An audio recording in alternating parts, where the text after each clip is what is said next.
Hi friends, good morning. Welcome back again to our Dimple Boy YouTube channel. ಇವತ್ತು morning ಇಲ್ಲಿ ನಾನು ಬ್ರೇಕ್ಫಾಸ್ಟಿಗೆ ತಿಂಡಿ ready ಮಾಡ್ತಾ ಇದ್ದೇನೆ. ಇದು ಸಿಂಪಲ್ ರೆಸಿಪಿ, ಅಂದರೆ ಸಜ್ಜಿಗೆ ರೊಟ್ಟಿ, ತುಂಬ ಈಸಿ ಮತ್ತು ಹೆಲ್ದಿ ಫುಡ್ ಇದು.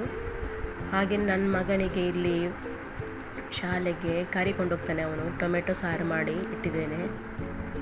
ಒಂದು ಕಡೆಯಲ್ಲಿ ಅನ್ನ ಬೆಂದಿದೆ, ಅನ್ನವನ್ನು ಈ ಪಾತ್ರೆಗೆ ಹಾಕ್ತಾ ಇದ್ದೇನೆ. ಇದು ತುಂಬ ನನಗೆ ಇಷ್ಟ. ಈ ರೈಸ್ ತುಂಬ ವೈಟ್ ಕಲರ್ ಇರ್ತದೆ, ತುಂಬ ಜಾಸ್ತಿ ಬೇಯುವುದಿಲ್ಲ, ಒಂದು ಲಿಮಿಟೆಡ್ ಇರ್ತದೆ. ಇದು ತುಂಬ ಟೇಸ್ಟಿ ಇದು ರೈಸ್. ಇವತ್ತು ನಾನು ಮಾರ್ನಿಂಗಿಂದ ನೈಟ್ ತನಕ ಏನೆಲ್ಲ ಆಯಿತು ಎಲ್ಲವನ್ನು ಈ ಒಳಗಡೆ ಹಾಕ್ತೇನೆ. ಎಲ್ಲರೂ ಸ್ಕಿಪ್ ಮಾಡದೆ ನೋಡಿ. ಇವತ್ತು ನಾನು ಡ್ಯೂಟಿಗೆ ರಜೆ ಹಾಕಿದ್ದೇನೆ, ಹಾಗೆ ಮನೆಯಲ್ಲೇ ಸ್ವಲ್ಪ ಫ್ರೀ ಮೈಂಡಲ್ಲಿರುವ ಅಂತ ಹೇಳಿ. ನಮಗಿಲ್ಲಿ ಇವತ್ತು ಮೀನು ಸಿಕ್ಕಿದೆ, ಸ್ವಲ್ಪ ಜಾಸ್ತಿ ಹಾಕಿದ್ದಾರೆ. 100 ರೂಪೀಸಿಗೆ 18 ಬಂಗುಡೆ ಮೀನು ಹಾಕಿದ್ದಾರೆ. ಇದನ್ನು ಸ್ವಲ್ಪ ಫ್ರೈ ಮಾಡೋದು, ಸ್ವಲ್ಪ ಸಾರು ಮಾಡಬೇಕಂತ ಇದ್ದೇವೆ. ಅತ್ತೆ ಇಲ್ಲ ಮನೆಯಲ್ಲಿ, ಅವರು ಪೇಟೆಗೆ ಹೋಗಿದ್ದಾರೆ. ಹಾಗೆ ನಾನು ಲೆಕ್ಕ ಮಾಡ್ತಾ ಇದ್ದೇನೆ ಎಷ್ಟು ಉಂಟು ಅಂತ ಹೇಳಿ. ಮೀನು ಮಾತ್ರ ಒಳ್ಳೆದುಂಟು, ಫ್ರೆಶ್ ಇದೆ. ಇಲ್ಲಿ ಉಡುಪಿ ಸೈಡಲ್ಲಿ ನಮಗೆ ಮೀನೆಲ್ಲ ತುಂಬ ಕಮ್ಮಿಯಲ್ಲಿ ಸಿಗ್ತದೆ, ಹಾಗಂತ ತುಂಬ ಒಳ್ಳೆ ಮೀನು ಸಿಗೋದಿಲ್ಲ. ಬಟ್ ಇವತ್ತು ಒಳ್ಳೆ ಮೀನು ಉಂಟು, ಇದು ನೋಡುವಾಗಲೇ ಗೊತ್ತಾಗ್ತದೆ. ಅದು ಸಹ ನಾನು ಅವರಿಗೆ ಹೇಳಿದ್ದೆ, ಒಳ್ಳೆ ಇದ್ದರೆ ಮಾತ್ರ ಕೊಡಿ ಅಂತ ಹೇಳಿ. ದೊಡ್ಡದುಂಟು, ಇದು ಫ್ರೈ ಮಾಡಲಿಕ್ಕೆ ಮಾತ್ರ ಒಳ್ಳೆ ಆಗ್ತದೆ. ಅತ್ತೆ ಮನೆಯಲ್ಲೇ ಮಸಾಲ ಮಾಡಿಡ್ತಾರೆ, ಅದನ್ನೇ ನಾವು ಹಾಕೋದು ಫ್ರೈಗೆ. ಇವಾಗ ಇದನ್ನು ಕಟ್ ಮಾಡಬೇಕು. ನನ್ನ ಅತ್ತೆ ಇದ್ದರೆ ಸ್ಪೀಡಾಗಿ ಕತ್ತಿಯಲ್ಲಿ ಕಟ್ ಮಾಡ್ತಾರೆ, ನಾನಿಲ್ಲಿ ನೈಫಲ್ಲಿ ಕಟ್ ಮಾಡ್ತೇನೆ ಮೀನು. ನನಗೆ ಅಲ್ಲಿ ಇದು ಒಬ್ಬಳಿರೋದು ನಾನು, ಹಾಗೆ ವಿಡಿಯೋ ತೆಗಿಲಿಕ್ಕೆ ನನಗೆ ಆಗೋದಿಲ್ಲ, ಹಾಗೆ ನೈಫಲ್ಲಿ ಕಟ್ ಮಾಡ್ತಾ ಇದ್ದೇನೆ ಮೀನು. ಆದರೆ ಇದರಲ್ಲಿ ತುಂಬ ವೇಸ್ಟ್ ತೆಗಿಲಿಕ್ಕಿಲ್ಲ ಅಲ್ಲ ಬಂಗುಡೆಯಲ್ಲಿ. ಸ್ವಲ್ಪ ಮೇಲೆ ಕ್ಲೀನ್ ಮಾಡಿ ಮತ್ತೆ ಎಲ್ಲ ಕಟ್ ಮಾಡಿದರೆ ಆಯಿತು. ಮೀನಂತೂ ನನಗೆ ತುಂಬ ಇಷ್ಟ ಆಯಿತು ನೋಡಿ. ನಾನು ಫಸ್ಟ್ ಟೈಮು ನೋಡಿದ್ದು ಇಷ್ಟು ಫ್ರೆಶ್ ಮೀನು ನನಗೆ ಸಿಕ್ಕಿದ್ದು. ಹಾಗೆ ನಾನು ಕತ್ತರಿ ಮತ್ತು ನೈಫ್ ಯೂಸ್ ಮಾಡಿ ಕಟ್ ಮಾಡ್ತಾ ಇದ್ದೇನೆ. ಹಾಗೆ ಹೊರಗಡೆ ಮಳೆ ಸಹ ಸ್ಟಾಪ್ ಆಗಿದೆ. ನನ್ನದು ಬಟ್ಟೆ ಎಲ್ಲ ವಾಶ್ ಮಾಡಿ ಒಣಗಲಿಕ್ಕೆ ಹಾಕಿದ್ದೇನೆ, ಬಿಸಿಲು ಉಂಟು ಇವತ್ತು. ಇದಕ್ಕೆ ಟೊಮೆಟೊ ಸಾರು ಇದ್ದರೆ ಊಟ ಮಾಡಲಿಕ್ಕೆ ಒಳ್ಳೆ ಆಗ್ತದೆ. ನಾನು ಹೇಳಿದೆ ಅಲ್ಲ, ಅದು ರೈಸ್, ಆ ರೈಸಿಗೆ ಈ ಮೀನು ಫ್ರೈ ಮತ್ತು ಟೊಮೆಟೊ ಸಾರು ತುಂಬ ಸೂಟ್ ಆಗ್ತದೆ. ಮತ್ತು ನನಗೆ ಸ್ವಲ್ಪ ಹೊರಗಡೆ ಹೋಗ್ಲಿಕ್ಕೆ ಉಂಟು ಇವತ್ತು. ನನ್ನ ಮಗನಿಗೆ ಪ್ರೈಸ್ ಸಿಗ್ತದೆ ಇವತ್ತು, ಅವನಿಗೆ ಸಿಂಗಿಂಗಲ್ಲಿ ಪ್ರೈಸ್ ಉಂಟು. ಅದನ್ನು ರಿಸೀವ್ ಮಾಡಲಿಕ್ಕೆ ಹೋಗಬೇಕು ನಾನು. ಓಕೆ, ನಾನೀಗ ಮೀನೆಲ್ಲ ಕಟ್ ಮಾಡ್ತೇನೆ. ಎಲ್ಲ ಮೀನು ಕೂಡ ಕಟ್ ಮಾಡಿ ಆಯಿತು. ಇನ್ನು ಇದನ್ನು ಚೆಂದ ಮಾಡಿ ಕ್ಲೀನ್ ಮಾಡಬೇಕು. ವಾಶ್ ಮಾಡ್ತಾ ಇದ್ದೇನೆ ಮೀನು. ನಾನು ಇದರಲ್ಲಿ ಮೀನು ಕಟ್ ಮಾಡಲಿಲ್ಲ ಅಂತ ಹೇಳಿದರೆ, ಪೀಸ್ ಮಾಡಲಿಲ್ಲ ಪದಾರ್ಥಕ್ಕೆ ಅಂತೇಳಿ, ಎಲ್ಲ ಇಡಿಯೇ ಇಟ್ಟಿದ್ದೇನೆ. ಅದೆಷ್ಟು ಫ್ರೈಗೆ ಮತ್ತು ಎಷ್ಟು ಪದಾರ್ಥ ಅಂತ ಹೇಳಿ ಅತ್ತೆ ಬಂದು ನೋಡ್ತಾರೆ, ಅದಕ್ಕೆ ಹಾಗೆ ಇಟ್ಟಿದ್ದೇನೆ ನೋಡುವ. ಮತ್ತು ಅತ್ತೆ ಮಾಡಿದ ಮಸಾಲ ಸಹ ಉಂಟು, ಅದರಲ್ಲಿ ಮಸಾಲ ಮಿಕ್ಸ್ ಮಾಡಬೇಕು. ನಾನು ಮೀನು ಎಲ್ಲ ಕ್ಲೀನ್ ಮಾಡುವಷ್ಟರಲ್ಲಿ ಅತ್ತೆ ಬಂದರು. ಈಗ ಅವರೆಲ್ಲ ಮಸಾಲೆ ಎಲ್ಲ ಹಾಕ್ತಿದ್ದಾರೆ ಮೀನಿಗೆ. 4 ಮೀನು ಫ್ರೈ ಮಾಡುವ ಅಂತ ಹೇಳಿದರು. ನಾವು ಇಬ್ಬರಿರೋದು, ಒಬ್ಬರಿಗೆ 2 ಮೀನು. ಒಳ್ಳೆ ಸಖತ್ ಇವತ್ತು ಊಟ ನಮ್ಮದು. ಹಾಗೆ ಅತ್ತೆ ಒಳ್ಳೆ ಮಿಕ್ಸ್ ಮಾಡ್ತಾ ಇದ್ದಾರೆ. ನನಗೆ ಸ್ವಲ್ಪ ಹೊತ್ತಲ್ಲಿಗ ಹೊರಡಬೇಕು, ಹಾಗೆ ಅವರೇ ಮಿಕ್ಸ್ ಮಾಡ್ತಾ ಇದ್ದಾರೆ. ಈಗ ನಿಂಬೆ ಹುಳಿ ಹಾಕಿದ್ರು ನೋಡಿ, ಇದು ಒಳ್ಳೆ ಆಗ್ತದೆ. ಅವ್ರದ್ದು ಮಸಾಲ ಅಂತೂ ಸೂಪರ್ ಆಗ್ತದೆ. ಮಸಾಲ ಮನೆಯಲ್ಲೇ ಮಾಡೋದಲ್ಲ ಹಾಗೆ. ಮತ್ತು ಇದು ಅನ್ನ ಸಹ ರೆಡಿ ಉಂಟು. ಮತ್ತು ಅವರು ಬರುವಾಗ ಇದು ತಂದಿದ್ರು, ಅಂತ ಮಜ್ಜಿಗೆ ತಂದಿದ್ರು. ನನಗೆ ಮಜ್ಜಿಗೆ ಅಂದರೆ ತುಂಬ ಇಷ್ಟ. ಅದಕ್ಕೆ ಮೆಣಸೆಲ್ಲ ಹಾಕಿ ನನಗೆ ಈಗ ಕುಡಿಬೇಕು. ಅವರು ಬೈತಾರೆ ನನಗೆ, ಅತ್ತೆ ನನಗೆ ಕೋಲ್ಡ್ ಎಲ್ಲ ಆಗೋದು ಬೇಗ, ಆದರೂ ನನಗೆ ಇಷ್ಟ. ಸ್ವಲ್ಪ ಕುಡಿ ಅಂತ ಹೇಳೋದು ಅವರು. ಅದಕ್ಕೆ ಹಾಗೆ ಚೆಂದ ಮಾಡಿ ಮಿಕ್ಸ್ ಮಾಡ್ತಾ ಇದ್ದೇನೆ ನೋಡಿ. ಮೆಣಸೆಲ್ಲ ಹಾಕಿದ್ರೆ ಒಳ್ಳೆ ಆಗ್ತದೆ ಮಜ್ಜಿಗೆ. ಈಗ ಮೀನೆಲ್ಲ ಪೇಸ್ಟ್ ಮಾಡಿ ಇಟ್ಟದ್ದು ರೆಡಿ ಆಯಿತು. ಒಂದು 5 ಮಿನಿಟ್ಸ್ ಇಟ್ಟಿದ್ದೆವು, ಈಗ ಒಳ್ಳೆ ಎಳ್ಕೊಂಡಿದ್ದೆ. ಇನ್ನು ಫ್ರೈ ಮಾಡ್ತೇನೆ ನಾನು. ಅವರು ಹೊರಗಡೆ ಇದ್ದಾರೆ,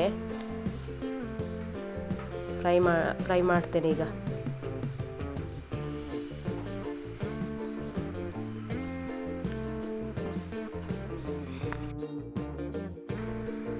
ಕೆಲವರು ಮೀನಿದ್ದು ತಲೆ ಎಲ್ಲ ತಿನ್ನೋದಿಲ್ಲ, ಬಟ್ ನಮಗೆ ತುಂಬ ಇಷ್ಟ, ಅದು ಟೇಸ್ಟಿ ಆಗಿರ್ತದೆ ತಲೆ. ಹಾಗೆ ನಾವು ಕಟ್ ಮಾಡೋದಿಲ್ಲ, ಒಂದೊಂದೇ ಮೀನು ಹಾಕ್ತಾ ಇದ್ದೇನೆ ಫ್ರೈಗೆ. ಇದು ಸ್ವಲ್ಪ ದೊಡ್ಡದುಂಟು ಮೀನು. ಮೇಯ್ನಾಗಿ ಮಸಾಲದಲ್ಲಿ ಹುಳಿ ಇದ್ರೆ ಒಳ್ಳೆ ಆಗ್ತದೆ ಮೀನು ಫ್ರೈ, ಹುಳಿ ಮತ್ತು ಉಪ್ಪು.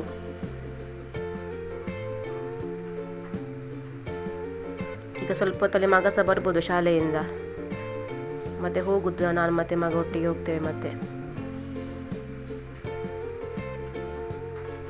ಇದು ಫೈನಲ್ ಮೀನು ಹಾಕ್ತಿದ್ದೇನೆ. 4 ಮೀನು ಕೂಡ ಫ್ರೈ ಆಗ್ತಾ ಉಂಟು ಚಂದಲ್ಲಿ.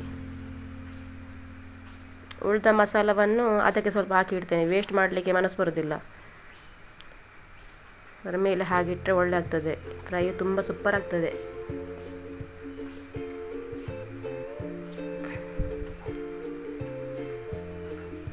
ನಾವಿಲ್ಲಿಂದ ಬಸ್ಸಲ್ಲಿ ಹೋಗಬೇಕು ಮಣಿಪಾಲ್ ತನಕ, ಮತ್ತೆ ಆಟೋದಲ್ಲಿ ಹೋಗ್ತೇವೆ. ನಮಗೆ ಸಹ ಫಸ್ಟ್ ಟೈಮ್ ಹೋಗುದು, ಕೆಲವು ಪ್ಲೇಸಿಗೆ ಎಲ್ಲ ಗೊತ್ತಾಗೋದಿಲ್ಲ.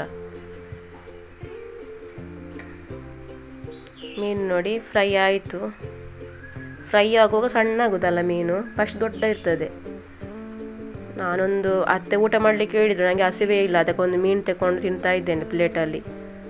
ನೋಡುವ, ಟೇಸ್ಟ್ ನೋಡುವ, ಬಿಸಿ ಉಂಟು ಮಾತ್ರ. ನನ್ನ ಮಗನಿಗೆ ಇವತ್ತು ಹಾಡು ಹಾಡಲಿಕ್ಕೆ ಸಹ ಉಂಟು, ಅದನ್ನು ನಾನು ಹಾಕ್ತೇನೆ ವಿಡಿಯೋದಲ್ಲಿ. ಈಗ ನಾವು ಹೊರಡಬೇಕು, ಲೇಟ್ ಆಯಿತು. Okay, bye guys.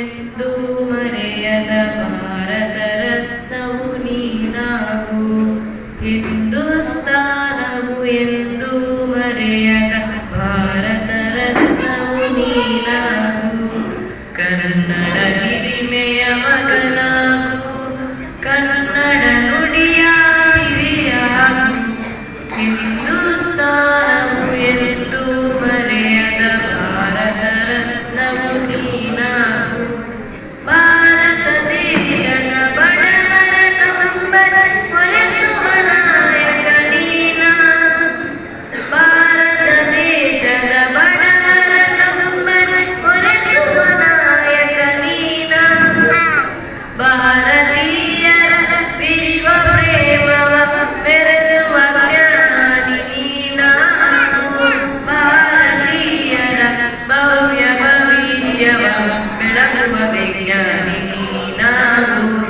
ಬೆಳಗುವ ವಿಜ್ಞಾನಿ ನೀನಾಗು, ಹಿಂದೂಸ್ತಾನವು ಎಂದು ಮರೆಯದ ಭಾರತ ರತ್ನವು ನೀನಾಗು, ಕನ್ನಡ ಹಿರಿಮೆಯ ಮಗನಾಗು, ಕನ್ನಡ ನುಡಿಯ ಸಿರಿಯಾಗು, ಹಿಂದೂಸ್ತಾನವು ಎಂದು ಮರೆಯದ ಭಾರತ ರತ್ನವು ನೀನಾಗು, ಭೂಮಂಡಲದ ಹಾಹಾಕಾರ ನೀಗುವ ಶಕ್ತಿಯು ನೀನಾಗು, ಭೂಮಂಡಲದ ಹಾಹಾಕಾರ ನೀಗುವ ಶಕ್ತಿಯು ನೀನಾಗು, ಮಾರಕ ಶಕ್ತಿಯನ್ನು ಹೊರಗೈಯುವ ವೀರ ಶಿರೋಮಣಿ ನೀನಾಗು, ಬ್ರಹ್ಮಾಂಡವನೇ ಬೆಳಗುವ ಶಕ್ತಿಯ ಕಾಣುವ ಯೋಗಿಯು ನೀನಾಗು, ಕಾಣುವ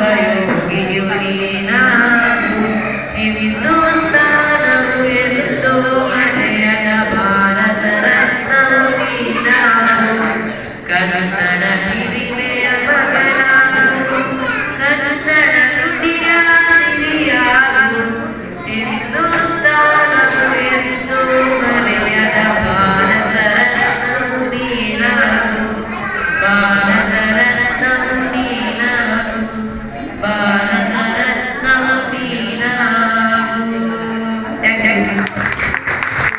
ತಮ್ಮ ಸಮಗ್ರ ಕಂಠದಿಂದ ಹಿಂದೂಸ್ತಾನದ ಗರಿಮೆಯನ್ನು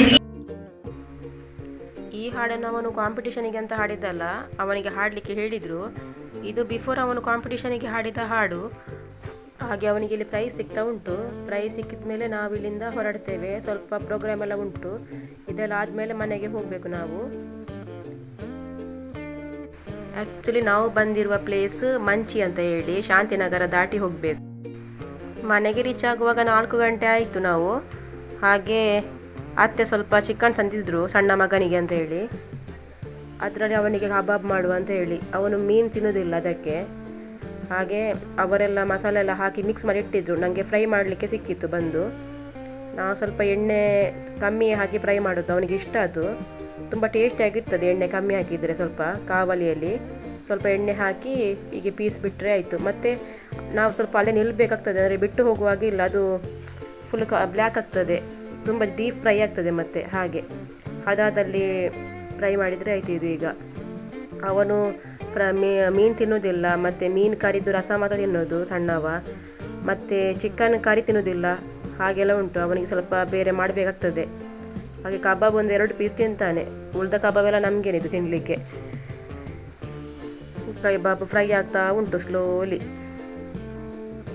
ಹೀಗೆ ಮಾಡಿದರೆ ತುಂಬ ಟೇಸ್ಟಿಯಾಗಿರ್ತದೆ ಫುಡ್ಡು.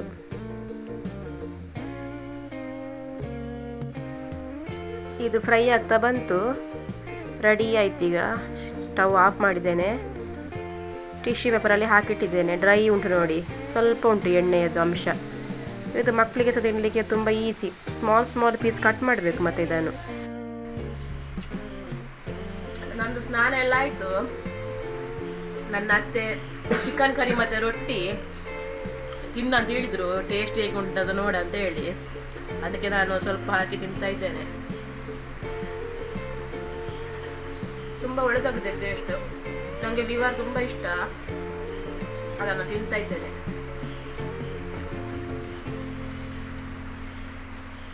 ಖಾರ ಆಗಿ ಒಳ್ಳೆದಾಗಿದೆ ಪದಾರ್ಥ. ನಾನಿಲ್ಲಿ ತಿಂತಿರುವಾಗ ನನ್ನ ಮಗ ಸಹ ಬಂದ ಇಲ್ಲಿ. ಅವನಿಗೆ ಸ್ವಲ್ಪ ಟೇಸ್ಟ್ ಮಾಡಿಸ್ತೇನೆ, ನೋಡುವ ಹೇಗೆ ಉಂಟು. मुंह में तो पानी आ गया. बहुत ही ज्यादा अच्छा है, बहुत ही अच्छा है. ಹಿಂದಿಯಾ ಇದು? ಅವನು ಹಿಂದಿ ಹೇಳ್ತಿದ್ದ. ಅಲ್ಲ, ಸ್ವಲ್ಪ ಸ್ವಲ್ಪ ಕನ್ನಡ ಮಾತಾಡೋದು, ಒಂದೊಂದ್ಸರಿ ಮಿಕ್ಸ್ ಅಲ್ಲಿ ಮಾತಾಡ್ತಾರೆ, ಒಂದೊಂದ್ಸರಿ ಕನ್ನಡ ಮಾತಾಡ್ತಿರ್ಬೋದು. ನೀವು ಹೇಳಿದಿದೆಯಲ್ಲ, ನೀವು ಮತ್ತೆ ತಿಂತೀಯಲ್ಲ, ಮತ್ತೆ ತಿನ್ಬೇಕು ನೀನು ರೊಟ್ಟಿ. ನಾನು ಮಾಸ ತಿನ್ನಲ್ಲ, ನಾನು ಇದು ಆಯ್ತಾಯ್ತು, ಹೋಗು. ಇದುವೇ ನಂದು ಮಾರ್ನಿಂಗಿಂದ ಈವ್ನಿಂಗ್ ಎಲ್ಲ ಏನೆಲ್ಲ ಆಯಿತು ಅಂತ ಹೇಳಿ ಇವತ್ತಿನ ವ್ಲಾಗು. ನಿಮಗೆಲ್ಲರಿಗೂ ತುಂಬ ಥ್ಯಾಂಕ್ ಯು. ನಮಗೆ ಹೀಗೆ ಸಪೋರ್ಟ್ ಮಾಡ್ತಾ ಇರಿ. ಸಬ್ಸ್ಕ್ರೈಬ್ ಮಾಡಿ ನಮ್ಮ ಚಾನಲನ್ನು. ಹಾಗೆಯೇ ಕಮೆಂಟ್ಸ್ ಮಾಡಿ, ಲೈಕ್ ಮಾಡಿ, ಶೇರ್ ಮಾಡಿ. ನಮಗೆ ಹೀಗೆ ಸಪೋರ್ಟ್ ಕೊಡ್ತಾ ಇರಿ ಅಂತ ಹೇಳಿ ಇವತ್ತಿನ ವ್ಲಾಗು ಮುಗಿಸ್ತೇನೆ. ಬಾಯ್.